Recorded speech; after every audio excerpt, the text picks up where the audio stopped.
Voici les titres qui sont développés dans ce journal. L'école de la citoyenneté a refermé ses portes. Pendant 2 semaines, 20 ministres et des directions généraux sont passés au Palais des Pionniers pour expliquer aux jeunes les grandes réformes entamées par les autorités de la transition.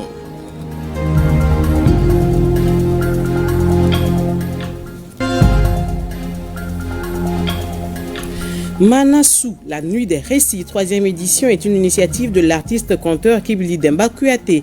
Manassou est organisé par un consortium d'associations KDK, Renaissance de la culture et les femmes de Kibili Demba Kouyaté. Lundi 18 novembre 2024, mesdames et messieurs, bonjour. Merci de suivre l'ORTM. Hier, c'était le 3e dimanche du mois de novembre, journée mondiale dédiée aux victimes d'accidents de la route. L'événement est commémoré au Mali pour la 13e fois. Occasion pour le ministre des Transports et des Infrastructures d'initier une série d'activités citoyennes pour sensibiliser la population sur l'ampleur du phénomène. Dans la foulée, le ministre a offert 300 casques de protection et des kits de premiers soins respectivement à ses collègues en charge de la jeunesse et de la santé. Retour sur la cérémonie de lancement et toute cette journée avec Thiamaro Konaté. Perte en vie humaine, traumatisme crânien et invalidité hypothéquant parfois l'avenir d'une famille, voire toute une génération. Les conséquences des accidents de la route sont multiples et variées et pèsent lourd et même très lourd sur la communauté, déplore le ministre des Transports et des Infrastructures en cette journée mondiale du souvenir des victimes d'accidents de la route. Les rapports de situation sur la sécurité routière dans le monde, publiés par l'Organisation mondiale de la santé OMS en 2023, relèvent qu'une personne meurt toutes les 26 secondes dans le monde suite aux accidents de la route. En d'autres termes, je note à l'attention de l'auditoire et de l'opinion publique, sans céder à la tentation alarmiste, que lorsque je terminais mon propos, au moins 10 personnes auront perdu la vie dans les accidents de la circulation routière. Des statistiques alarmantes qui attestent éloquemment la gravité du phénomène. Au premier rang des victimes, les jeunes, l'avenir du pays. Toutefois, il relève d'un constat que la propension aux accidents de la route découle généralement du non-respect du code de la route. Sont notamment pointés du doigt l'excès de vitesse, la conduite sous l'emprise des stupéfiants, les dispositifs lumineux défectueux et les téléphones au volant. L'urgence s'imposant d'inverser la tendance, le ministre Damele a offert 300 casques de protection à son collègue en charge de la jeunesse. Nous sommes très heureux et je tenais vraiment à remercier Madame le ministre qui est ici, qui nous a fait l'honneur aujourd'hui de nous faire ces dons de casques. C'est également un message qu'elle veut lancer. Le message aujourd'hui, c'est d'abord de se souvenir de toutes ces victimes justement accidentées au niveau de la route. C'est aussi un rappel à ces jeunes aujourd'hui de savoir qu'il est impératif de porter le casque pour leur propre bien. Autre geste à l'actif de Damele Madina Sissoko, l'octroi d'un lot de kits sanitaires devant servir à assurer les premiers soins des accidentés de la route dans les structures d'accueil. C'est qui viennent à point nommé pour soulager la souffrance des victimes des accidents. Et je tiens aussi à féliciter et remercier encore une fois Madame le ministre pour tout ce qu'elle fait pour nous au quotidien. Lors des inondations, le ministère des Infrastructures, à travers ses services, la gestion des aéroports, la SECNA, ont apporté un appui conséquent. Elle soumet aussi marquant le lancement officiel des activités de cette journée commémorative. S'en est suivi une session de formation au bénéfice des 50 conducteurs d'ambulance. Auparavant, un don de sang avait eu lieu pour contribuer à sauver des accidentés de la route qui en expriment les besoins. Soutenir l'éducation et la modernisation et la production des statistiques adaptées à ses besoins. C'est le thème de l'édition 2024 de la Journée africaine de la statistique, célébrée chaque année le 18 novembre. Cette journée vise à sensibiliser le grand public sur le rôle de la statistique. En prélude à l'événement, le ministère de l'Économie et des Finances s'est exprimé sur la question. Suivant le contenu de son message avec Noum Sissoko. Instituée en 1990, l'initiative de la JAS, Journée africaine de la statistique, est née de la volonté de la CEA, Commission économique pour l'Afrique des Nations Unies et de la Conférence africaine conjointe des planificateurs, statisticiens et démographes. Cette journée consiste à attirer l'attention du grand public sur le rôle de la statistique dans le processus de développement en Afrique. Elle est aussi l'occasion pour rappeler à l'opinion publique nationale et internationale les efforts en matière de production et de diffusion de données statistiques fiables. L'édition 2024 de la JAS a pour thème soutenir l'éducation en modernisant la production de statistiques adaptées à ses besoins. C'est un thème d'actualité qui est un appel à l'action pour la modernisation des systèmes de production des données dans le domaine de l'éducation. Ce thème a été choisi pour sensibiliser les décideurs, les partenaires techniques et financiers, les producteurs et utilisateurs de données, les chercheurs et le grand public à l'importance des statistiques sur le secteur de l'éducation, avec un accent particulier sur l'usage des progrès technologiques. Ce secteur est un pilier fondamental du développement d'une nation.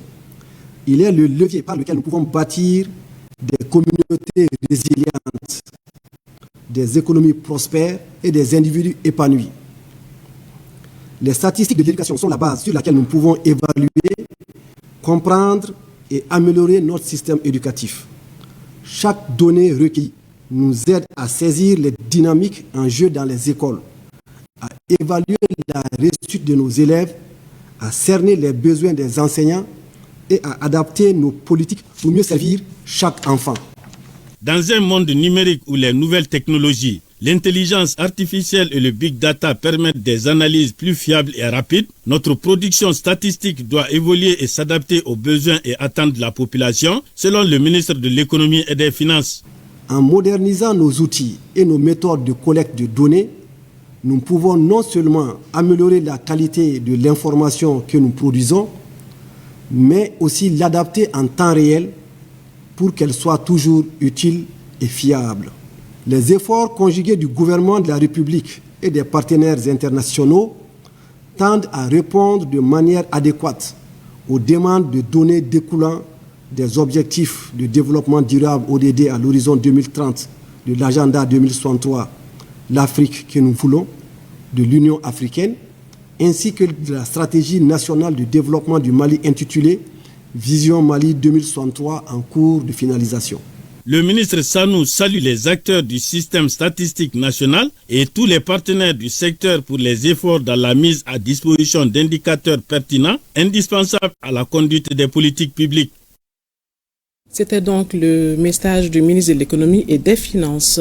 Dans la mouvance des festivités de la reprise de Kidal par les FAMA, le groupe d'action de Kati a organisé un meeting de soutien aux actions de la transition.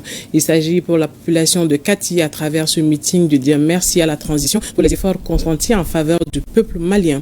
Pour plus de précisions, écoutons Félix Dakour, président du groupe d'action, au micro de Youssouf Diakité. Étant jeune, c'est le bon moment où nous avons la force physique de faire beaucoup d'efforts. La moindre de ces efforts que nous pouvons faire est d'accompagner nos forces de défense et de sécurité. Nous savons tous, le jour où l'armée est entrée à Kidal, ça a été une grande fête partout au Mali. Depuis le début de la transition à aujourd'hui, nous avons fait trop d'efforts. Je tiens aussi à rassurer nos frères jeunes qui sont là, d'œuvrer dans ce sens. La jeunesse de Sanafara est arrivée à donner 1000 poches de sang aux forces de défense et de sécurité. Ça, c'est l'effort que nous avons fait de 2020 à aujourd'hui. Donc, c'est pour dire que nous sommes là chaque jour qu'on peut faire quelque chose, on le fait. Je vous l'annonçais dans les titres, après 2 semaines d'internat, l'initiative à l'école de la citoyenneté a refermé ses portes. Pendant ces jours, 20 ministres et des directions généraux de certaines structures sont passés au Palais des Pionniers, 6 à Djangnela, pour expliquer aux jeunes les grandes réformes entamées par les autorités de la transition. Le point avec Abdul Karim Kaba. En ce jour solennel, devant mes pairs, et dans le respect des valeurs qui fondent notre société, je m'engage à honorer cette nouvelle responsabilité. Par ce serment, les jeunes de la deuxième cohorte de l'initiative à l'école de la citoyenneté s'engagent à être des acteurs de changement dans la communauté. La deuxième cohorte de l'initiative à l'école de la citoyenneté a été un cadre d'apprentissage pour amorcer la marche de développement, afin d'inculquer les notions de civisme et de citoyenneté dans un contexte de refondation. Elle fut une école à la vie. Elle fut également un cadre de partage d'expériences et de conscientisation, de socialisation et de démocratie participative à travers les échanges directs avec les membres du gouvernement. Pendant 15 jours, ces participants ont été formés, renseignés et informés sur les grandes réformes enclenchées par les autorités de la transition. C'est donc des citoyens modèles pétris des grandes valeurs de la citoyenneté et du patriotisme qui sont appelés à restituer les notions apprises à leur base. Vous êtes désormais équipés des connaissances et des outils nécessaires pour contribuer activement à la société. Je vous encourage à partager ce que vous avez appris avec vos amis, vos familles et vos communautés. En tant que futur leader, vous avez la responsabilité de vous engager dans le développement social, économique de votre pays. N'oubliez pas que la citoyenneté ne se limite pas à des droits. Cette cérémonie de clôture a été saisie par le ministre des Transports et des Infrastructures pour remettre des casques aux jeunes. Notons que 111 garçons et 89 filles de tout le Mali ont pris part à cette deuxième cohorte de l'initiative à l'école de la citoyenneté. Cette initiative des autorités de la transition à travers le ministère de la Jeunesse et des Sports, chargé de l'instruction civique et de la construction citoyenne, vise à inculquer aux jeunes les fondements d'une nation forte et émergente où il fait bon vivre. L'association Emancipate Home a remis un important kit scolaire aux enfants d'une médersa à Tombouctou. Les parents de ces enfants ont aussi bénéficié de céréales pour la prise en charge des enfants. Il s'agit pour l'association de lutter contre la pauvreté dans notre pays. Tombouctou, Idrissa Goulou Sissoko. Ils sont plusieurs scolaires à bénéficier de kits scolaires de la part de l'association Emancipate Hope et leurs parents ont reçu une importante quantité de céréales. Ce geste humanitaire s'inscrit dans le programme d'activité de cette jeune association. Notre organisation travaille dans le cadre éducatif et nos objectifs s'articulent entre autres autour de fournir une éducation de qualité aux couches démunies et marginalisées. Alors nos premières actions se sont passées bien évidemment à partir de Bamako, vers des zones comme Montougoula. Mais cette fois-ci, nous avons décidé spécifiquement de revenir au nord parce que le besoin y est. Le directeur de la médersa a remercié les donateurs pour ce geste qui va beaucoup soulager les parents d'enfants démunis. Le geste est aussi salué par les autorités locales. Au nom du préfet du cercle de Tombouctou et de toutes les autorités de la région de Tombouctou, je tiens à remercier l'ONG. Toute personne qui te donne un petit aujourd'hui, ce qui veut dire que s'il en aura, il va penser à toi. À travers cette première édition, l'association Emancipate Hope entend œuvrer dans la lutte contre la pauvreté dans notre pays. La JEM, Jeunesse en Mission, et MCRC, Mouvement des cadres et responsables chrétiens, inculquent davantage les valeurs de cohésion sociale et de paix aux jeunes chrétiens. C'est à la faveur d'une conférence tenue ce week-end à Ségou. Cette rencontre d'échange se situe dans le cadre du projet GISRA. C'est un reportage de Hamidou Diallo et Issaba. Une centaine de jeunes chrétiens, catholiques et évangéliques mobilisés à Ségou pour cette conférence sur la cohésion sociale et le vivre ensemble. C'est une initiative du JM, Jeunesse en Mission et du MCRC, Mouvement des cadres et responsables chrétiens. Elle s'inscrit dans le cadre du projet GISRA. Ce projet nous a permis effectivement de faire face à ces problèmes de cohésion sociale. Nous pouvons dire qu'aujourd'hui, c'est vrai, le problème n'est pas totalement parti, mais jusque-là, nous pouvons voir qu'il y a vraiment une amélioration. Nous voyons que les confessions religieuses commencent vraiment à collaborer ensemble et cela est vraiment une réussite. Au cours de la conférence, des thématiques en lien avec la paix, la consolidation des relations sociales sont expliquées aux jeunes. Vivre ensemble, les jeunes filles et garçons. Donc nous allons tout de suite inviter les jeunes à être des jeunes debout, convaincants et convaincus, qui se battent au nom de leur foi pour l'émergence d'un Mali où il fait bon vivre, d'un État-nation qui vit la cohésion sociale. Ça a été une initiative très très importante pour nous. Le projet GISRA, vraiment, c'est de continuer à nous appuyer. Nous allons tout faire au moins pour la pérennisation de cette cohésion sociale. Cette journée d'échange est sanctionnée par un match de football entre les jeunes chrétiens. Un match pour célébrer l'amitié, la fraternité, l'entente et la cohésion sociale. La Direction régionale du développement social et de l'économie solidaire de Kidal, avec l'appui financier de l'UNICEF, lance les activités de communication pour l'introduction du vaccin de l'IHPV, vaccin contre le cancer du col de l'utérus, dans le programme élargi de vaccination de routine dans la région de Kidal. Le reportage de Sidi El-Midi Al-Baka et Soukala Doumbia. La salle de conférence de la mairie de Kidal a servi de cadre pour le lancement d'une série de sessions de plaidoyer pour l'introduction du vaccin contre le cancer du col de l'utérus.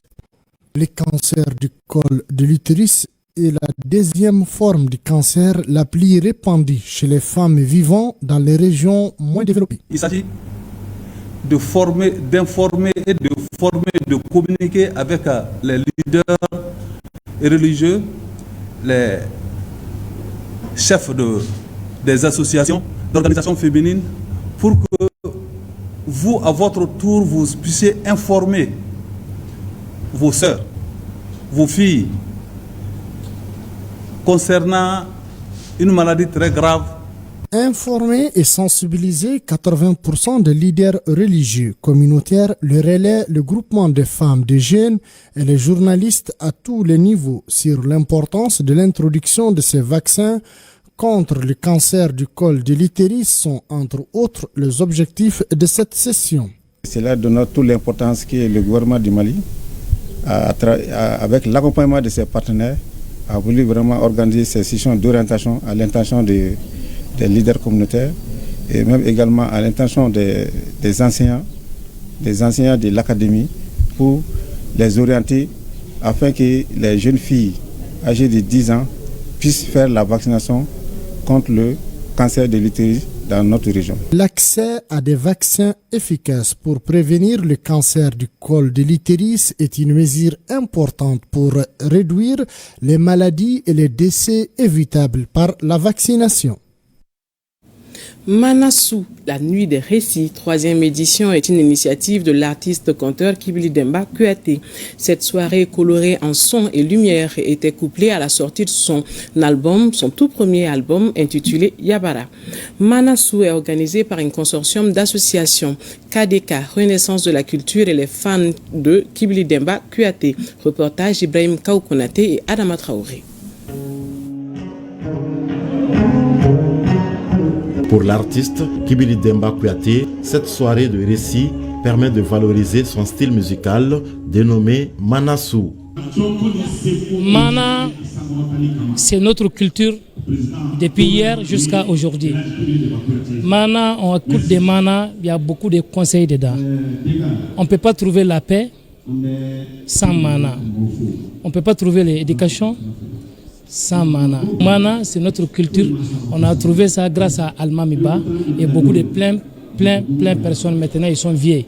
Donc nous, on a appris, on est en train d'essayer un peu pour que les Maliens puissent toujours comprendre notre génération. On demande aussi les jeunes, tous les jeunes au Mali, ils ont qu'à écouter les Mana.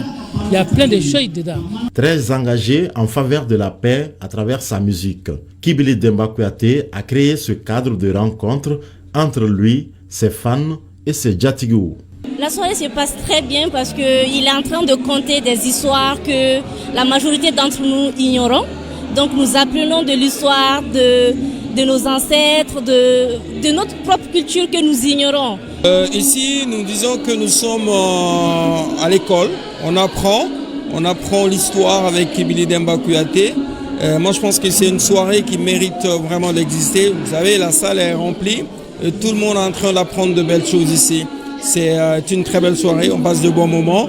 Et encore une fois de plus, j'ai envie de dire que nos instruments ont pris de la valeur ici. Quand on constate, on voit que nos instruments traditionnels, pour dire tout simplement qu'on peut faire de la bonne musique avec nos instruments traditionnels. L'occasion était bonne pour les fans de Kibili Demba Kouyaté de lui décerner un tableau, une médaille et un trophée, ainsi qu'à tous ceux qui ont contribué pour la promotion de Mana. L'album Yababa, composé de 6 titres, est désormais disponible.